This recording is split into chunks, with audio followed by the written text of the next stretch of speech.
warahmatullahi wabarakatuh. Selamat datang di acara talkshow kali ini bersama saya Roro Widiatmi dan saya Salsa Nabila. Kita sapa-sapa penonton dulu ya. Ada adik-adik dari mana satu kota Makassar. Mana suaranya?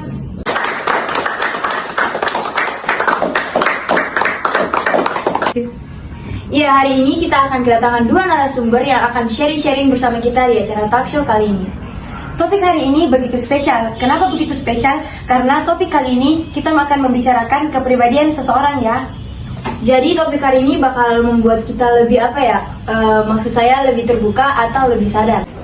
Iya, betul sekali. Dan nanti beberapa di antara kalian bisa banget ya sharing-sharing pertanyaan ke narasumber kami. Memangnya topik apa tuh yang bakalan kita bahas hari ini? Hari ini kita akan membicarakan tentang penyakit keras hati. Wah, ini kayaknya bakalan seru ya. Nah, sebelum itu, saya akan sedikit menyampaikan tentang topik kita kali ini. Secara bahasa, keras berarti padat, kuat, dan tidak mudah berubah bentuknya, dan tidak mudah pecah. Keras hati juga berarti tidak akan berhenti sebelum yang dicita-citakannya tercapai. Adapun secara istilah, keras hati dimaknai sikap teguh pandangan atau keinginan yang tidak mau berkompromi terhadap berbagai hal yang sesuai dengan keinginannya. Tanpa berlama-lama, langsung saja kita panggil narasumber pertama kita, Nuranisa Hasan. Nah, ini dia narasumber pertama kita, Nuranisa Hasan. Gimana kabarnya hari ini? Alhamdulillah, saya baik-baik saja, sehat. Nah, langsung saja kita ke topiknya. Pertanyaan saya, bagaimana pendapat Anda tentang penyakit keras hati? Menurut saya pribadi ya, penyakit keras hati itu adalah kelainan kepribadian seseorang yang ditandai dengan gangguan emosional yang mengubah individu normal menjadi tidak mampu mengontrol emosinya. Terus penyakit keras hati ini juga seringkali diidentikan dengan perilaku buruk atau perbuatan tercela seperti arogan misalnya, emosional, iri hati, dan juga dengki. Lalu bagaimana ciri-ciri orang yang keras hati? Orang yang memiliki penyakit keras hati itu memiliki ciri-ciri seperti suka bermalas-malasan dalam mengerjakan kebaikan dan ketaatan. Terus selain itu dia juga sulit untuk memaafkan, bahkan juga sulit untuk mengucapkan kata maaf. Selain itu, hatinya tuh tidak mudah tersentuh apabila dia mendengar lantunan ayat suci Al-Quran. Kemudian dia tidak patuh dan taat kepada Allah SWT. Dan yang paling sering ada di kalangan masyarakat itu adalah lebih mendahulukan kepentingan duniawi daripada akhirat. Jadi kita panggilkan narasumber kedua kita, yaitu Reski Ayu Andira. Bagaimana kabar Kak Reski? Alhamdulillah baik.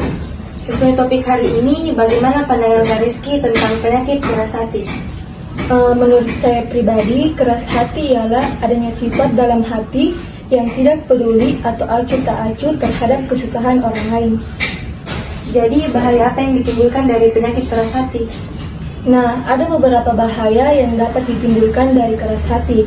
Yang pertama yaitu jauh dari Allah, berarti jauh dari rahmatnya, dekat dengan neraka, hidup bergelimangan dosa, hidup penuh malapetaka, kesesatan, dan jauh dari petunjuk Allah Subhanahu wa Ta'ala. Jadi bagaimana cara kita untuk menghindari penyakit keras hati? Nah, ada beberapa cara untuk menghindari penyakit keras hati, yaitu beriman kepada Allah Subhanahu wa Ta'ala, banyak membaca Al-Quran dan berzikir, banyak mengingat kematian, berbuat baik kepada anak yatim dan orang miskin, dan berteman dengan orang yang taat kepada Allah Subhanahu wa Ta'ala. Baik, kepada para penonton yang ingin mengajukan pertanyaan, boleh banget nih mengajukan pertanyaan ke narasumber kami.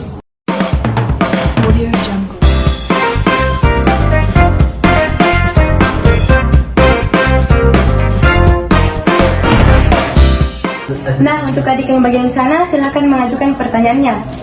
Tapi sebelumnya, silakan sebut nama dan asalnya. Perkenalkan, nama saya Muhammad Ali Febrian Saputra, asal Mansatu, Kota Makassar. Pertanyaan saya, faktor apa saja yang menimbulkan keras hati?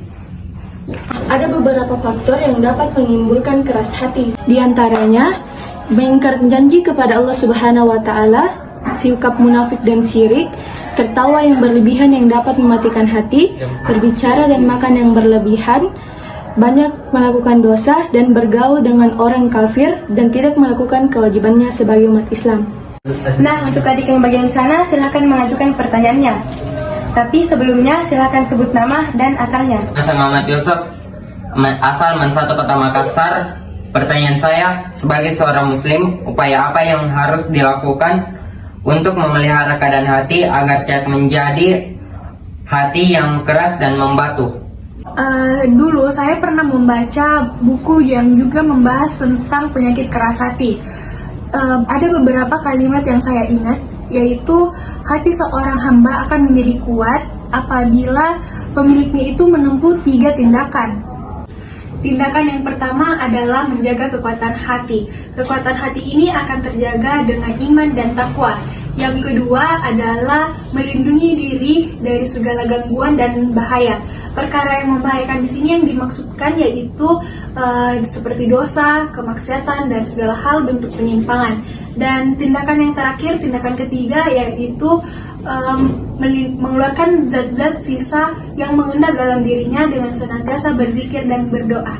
Tak terasa sudah 1 jam berlalu kami menemani kalian di acara talk show kali ini, dan terima kasih untuk Kanisa dan Kak Rizky telah menyempatkan waktu untuk hadir di acara kali ini. Buat penonton yang ada di rumah maupun di studio, kami mohon maaf jika ada salah kata atau kurang berkenan di hati. Sampai jumpa and see you next time. Sama saya Lolo Widiatmi Dan saya Sangat tercela dan dalam. Bagaimana pendapat Anda?